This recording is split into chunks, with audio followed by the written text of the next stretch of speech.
Olá, meus amados irmãos, saúdos com a graça e a paz do Senhor Jesus. Amém? A lição da Escola Bíblica Dominical de hoje tem como título Cristo, presente de Deus para o mundo. E o texto é o texto de 2 Coríntios, capítulo 5, verso 18 e o verso 19. Vou ler na Bíblia na tradução da linguagem de hoje, e diz assim: Tudo isso é feito por Deus, o qual, por meio de Cristo, nos transforma de inimigos em amigos dele. E Deus nos deu a tarefa de fazer com que os outros também sejam amigos dele. A nossa mensagem é esta: Deus não leva em conta os pecados dos seres humanos, e por meio de Cristo, ele está fazendo com que eles sejam seus amigos. E Deus nos mandou entregar a mensagem que fala da maneira como ele faz com que eles se tornem seus amigos. Amém? Esta é a leitura do texto, 2 Coríntios, capítulo 5, verso 18 e 19, Bíblia na linguagem de hoje, né? Pastor Isaltino deu como título para a lição, Cristo, presente de Deus para o mundo, lição de número 8 da sua revista, né? E ele pega o termo propiciação e diz assim, poderíamos dizer que era um ato de propiciação, ou seja, a remoção da ira mediante a oferta de algum presente.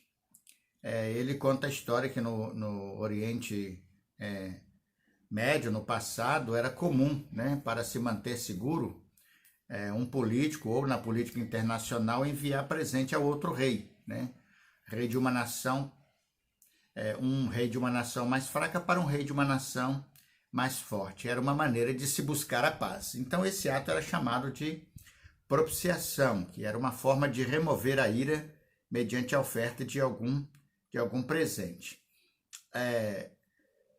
Propiciação vem de propiciar, que significa tornar favorável, né?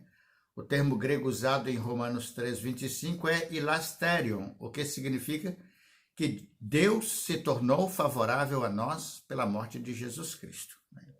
Então, no pecado, nós éramos inimigos do Senhor, mas Deus encontrou um meio, proporcionou um meio para que pudéssemos nos tornar amigos dele, né? E este meio foi por meio do sacrifício de Jesus Cristo na cruz do Calvário, né? Nos tornou favorável a nós pela morte de Jesus. No hebraico, o pastor Isaltino diz que o verbo propiciar é kiper, fazer amizade, juntar partes em conflito. No Novo Testamento, a ideia próxima é reconciliação, que se vê bem em 2 Coríntios 5, verso 21. Deus ofereceu Cristo como presente ao mundo para fazer as pazes com este. Parece estranho, mas mostra que Deus tomou iniciativa em Jesus de fazer as pazes conosco, né? Então a iniciativa de nos salvar é do Senhor, né? A iniciativa de nos perdoar os pecados é do Senhor. A iniciativa de nos tornar seus amigos também é do Senhor. Isto é, na nossa salvação, quem tomou a iniciativa foi Deus, para nos perdoar e nos salvar através do seu Filho Jesus Cristo, nosso Senhor e Salvador. Jesus Cristo é o presente de Deus para a nossa salvação, né? Então ele diz assim, baseado no texto de João 3:27, o homem não pode receber coisa alguma se não lhe for dada do céu, que a propiciação é ato de Deus e não é nosso. No primeiro ponto, ele intitulou A Ira e a Misericórdia de Deus, né? E ele cita o texto de Paulo, capítulo 1, verso 18 de Romanos e Efésios 5, verso 6, né? Que fala que Deus ira, né? Que a ira de Deus está aí, né? E usando o texto de Neemias 9, 17, diz que Deus é tardio em irar. Mas o fato é o seguinte, mas que Deus ira. Que Deus tem ira, Deus tem ira. A diferença é que a ira de Deus não é ódio, mas é indignação. Indignação é diferente de ódio. Deus não tem ódio no seu coração, mas ele fica irado com o pecado e fica irado com os pecadores. Ele fica indignado por causa disto, né? A propiciação se dá quando Deus tempera a ira e a misericórdia. Sua ira não é um descontrole emocional, mas faz parte da sua moralidade. Se ele não se indignasse contra o erro e o pecado, não seria santo. Por ser santo, ele se ira contra o pecado. Por ser santo, também tem misericórdia. Nele, ira e paciência se juntam. Aqui surge a propiciação. Pastor Isaltino cita aqui o texto de Números 14, versículo 18, em que ira e misericórdia de Deus estão intermediadas ali, bem medidas, bem pesadas, né? Uma coisa não é mais do que a outra, né? Quando Deus pune o pecador e quando Deus julgar os ímpios, durante todo o período antes do julgamento, o que prevaleceu foi a sua bondade e a sua misericórdia.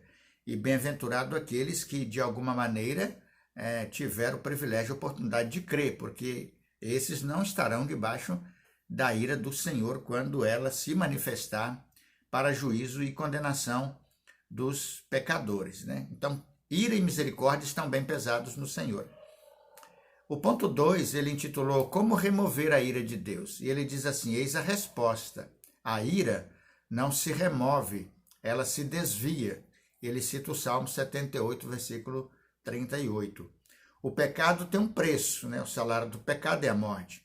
É tão sério aos olhos de Deus que exige a morte do pecador. O pecado só é aniquilado pela morte.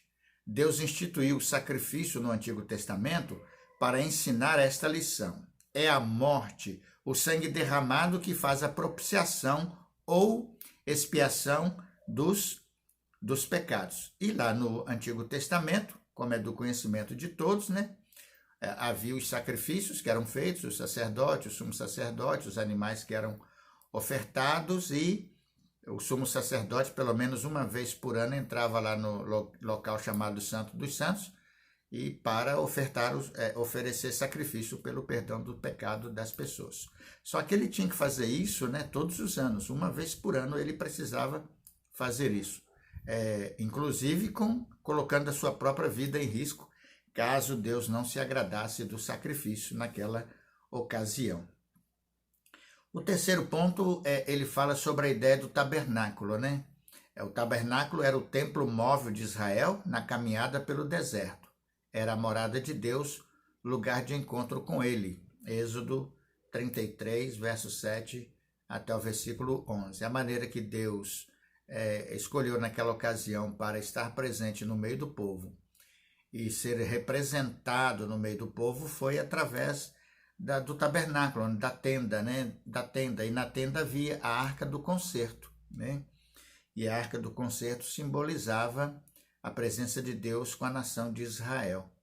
E ela foi colocada dentro da tenda num lugar chamado Santo dos Santos, ou Santíssimo Lugar, como alguns usam o termo.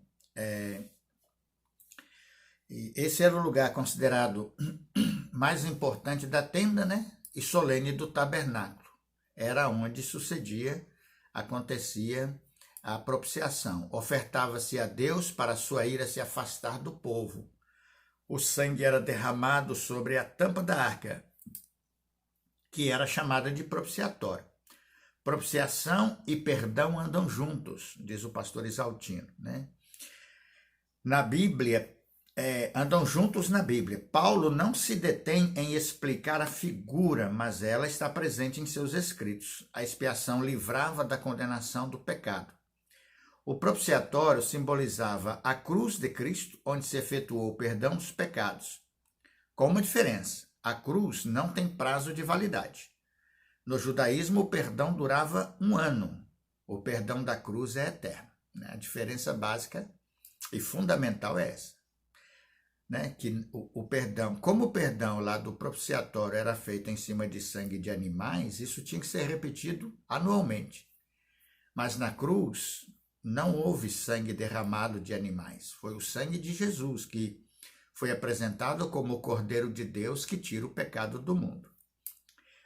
O sacrifício de Cristo é um só e para sempre, né? Ele é eterno. Essa é a grande diferença, né? Entre o propiciatório, o santuário, o templo, né? A tenda, né? A arca do concerto e Jesus Cristo, porque na verdade todas estas coisas são sombras, né? Daquilo que Cristo iria fazer. Então, o sacrifício de Cristo é uma vez só e para todo sempre. Esse sacrifício é, de fato, o único que é e foi eficiente para o perdão dos pecados, tanto da nação de Israel, como de toda a humanidade, do mundo todo, de todo aquele que crê em Cristo Jesus. O perdão da cruz é eterno, ela resolveu o problema do pecado para sempre, Hebreus 9, 11 e 14. Cristo é o Cordeiro que remove o pecado do mundo, 1 João 1,36. A propiciação no judaísmo simbolizava a obra de Cristo em remover os pecados e reconciliar a nação de Israel e todos nós com Deus, de acordo com o texto que nós lemos, 2 Coríntios 5, verso 18 e versículo 19. Então, a eficácia da propiciação é aquela que nosso Senhor Jesus Cristo fez. E as que aconteciam no Antigo Testamento mostravam para ele, né? Era um caminho que conduzia ao Senhor Jesus Cristo. O quarto ponto que o pastor Isaltino trabalha é a obra de Cristo, né? Dentro da nossa lição. E ele diz, em Lucas 18:13, o publicano pede que seja propício a ele, ou que seja sua propiciação. Ele precisava de perdão, né? Quando o pecador, o publicano, está no templo e ora, ser propício a mim, que sou o pecador, né? Então, ele está confessando seus pecados e ele está ali pedindo perdão a Deus pelos seus pecados. Ele reconhecia a necessidade que ele tinha de ser perdoado. Por outro lado, o fariseu achou que não precisava, porque também o fariseu se achava uma boa pessoa, né? Deus, e para o fariseu era como se Deus lhe devesse isso, né? Como se Deus tivesse a obrigação de perdoar ele, por ele ser uma boa pessoa. Há muita gente nos nossos dias que também pensam assim, infelizmente. O publicano sabia que não era bom, nada tinha de bom, e que só teria o perdão como propiciação. Ele devia a Deus. Jesus define sua missão nesta parábola. Ele é o presente divino que reaproxima duas partes afastadas, Deus e o homem. Então, Jesus é o presente que Deus nos deu para a nossa salvação e para nosso perdão. E Jesus é o presente que se deu a Deus para pagar o preço que o pecado exigia, que era a morte. Então, ele é o presente de Deus para nos salvar e ele se dá como presente para Deus também para nos salvar, porque a morte de Jesus na cruz foi uma decisão voluntária dele, uma escolha voluntária de Jesus. A propiciação, diz o pastor Isaltino, é um ato de misericórdia de Deus quando esta triunfa sobre a sua ira. Então, em Jesus Cristo, nós todos fomos perdoados da condenação e da morte, né? Da pena da morte. Todos nós que cremos, todos que creem em Cristo foram perdoados. Todavia, a ira de Deus permanece sobre aqueles que não recebem e não creem em Jesus como único e suficiente Salvador. Porque a eficácia da cruz se torna ineficiente em quem não recebeu Jesus, quem não se converteu, quem não é cristão, quem não é crente. Quem não entregou a sua vida para Cristo, a morte dele na cruz não terá efeito sobre ele, para simplesmente tirá-lo da condenação eterna, não. A eficácia da cruz se dá por meio da fé, né? Pela graça sois salvos por meio da fé, isso não vem de vós, é dom de Deus. Então, sem fé, ninguém pode ser perdoado. Jesus fez a propiciação pelos nossos pecados, Hebreus 2,17. Ele presenteou o Pai com sua vida para nos conseguir o perdão. Veja aqui, né? Ele presenteou o Pai com a sua própria vida para nos conseguir da parte do Pai o perdão para os nossos pecados. Aqui a oferta é do Filho, né? Enquanto o Filho é a oferta do Pai para nos salvar, o Filho também se dá como oferta ao Pai para nos salvar, para aplacar a ira por causa do pecado, né? Não há choque com textos que dizem que o Pai ofereceu o Filho. A Trindade não está em conflito, não entra em conflito, mas age sempre em sintonia. É que Hebreus põe o Filho como agente no processo da salvação. Jesus é a propiciação pelos nossos pecados, 1 João 2,2. Por isso ele é nosso advogado junto ao Pai, 1 João 2,1. Não devemos mais a Deus, porque Jesus pagou os nossos pecados com a sua própria vida. Havia uma dívida e havia uma inimizade entre nós e o Senhor e o Pai Celeste. Então Jesus Cristo veio e desfez a amizade e pelo seu sacrifício nos fez e nos reconciliou. Ou seja, cancelou a inimizade e fez amizade. Proporcionou amizade entre nós e o Pai Celestial pelo seu sacrifício, pela sua morte na cruz do Calvário. Pastor Isaltino trata aí de outros textos e segue nesta fala. Na leitura, os irmãos irão perceber isso aí. A morte de Cristo é um gesto de amor do Pai, Romanos 5,8, né? Isto é confirmado em Romanos 3, 25 e 26, onde o Pai oferece o Filho como propiciação. Quem crê no poder do sangue de Jesus é perdoado. E algumas religiões, irmãos, têm uma tremenda dificuldade com isto, né? De aceitar que basta qualquer pessoa simplesmente crer em Jesus, e ele estará perdoado. Porque o que ele fez na cruz por nós, quando ele deu a sua vida na cruz, quando ele morreu na cruz, quando ele derramou seu sangue, ele nos comprou para Deus. E a única coisa que nós precisamos fazer é nele crer. Não precisamos fazer outra coisa, senão de todo o coração crer em Jesus. Entregar a ele a nossa vida e nos tornarmos seus servos, seus discípulos. E obedecer aos seus mandamentos, caminhar com ele, trilhar o caminho da vida eterna, que é ele. É só isso que precisamos fazer. Muitas religiões e líderes religiosos e outros religiosos têm tremenda dificuldade com esta doutrina cristã do perdão dos pecados, que simplesmente basta crer, entregar a vida a Jesus e nós estamos perdoados. E é assim que a Bíblia diz. A propiciação é um ato de Deus, oferta do Pai e oferta do Filho, diz o pastor Isaltino. A propiciação é um ato de Deus, ou seja, Deus tomou a iniciativa e Jesus se ofertou por nós e em nosso lugar para nos perdoar e para nos salvar.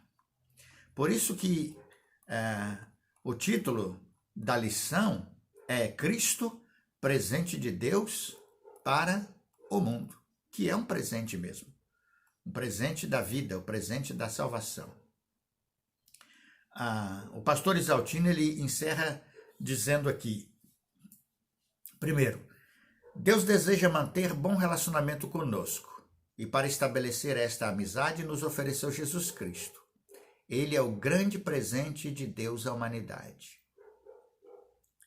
E louvado seja Deus pela sua vida, pela minha vida e pela vida de todos aqueles, irmãos, que de coração e com alegria aceitaram este presente do Pai Celestial.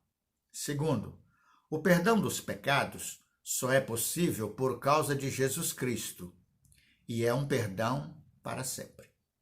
Diferente dos sacrifícios do Antigo Testamento, em que anualmente tinha que se repetir o sacrifício, o de Jesus foi um sacrifício único, com eficiência eterna, uma única vez. E aquele que crê para sempre está perdoado e salvo. Terceiro, é pela fé na morte de Cristo em nosso lugar que temos paz com Deus. Romanos 5, verso 1. Não é o que somos ou o que fazemos. Ele fez. Isto é graça. Nós nos apropriamos. Isto é fé. Efésios 2, verso 8 e versículo 9. Nós não temos que fazer mais nada para a nossa salvação, porque Jesus Cristo fez o que precisava ser feito. Nós precisamos nos apropriar daquilo que ele fez. Ele comprou a nossa salvação e ele nos dá, literalmente, gratuitamente, esta salvação. E nós precisamos nos apropriarmos dela pela fé no seu sacrifício na cruz do Calvário. Que o Senhor Deus nos abençoe ricamente, em nome do Senhor Jesus Cristo. Amém, meus amados? Que Deus abençoe os amados irmãos.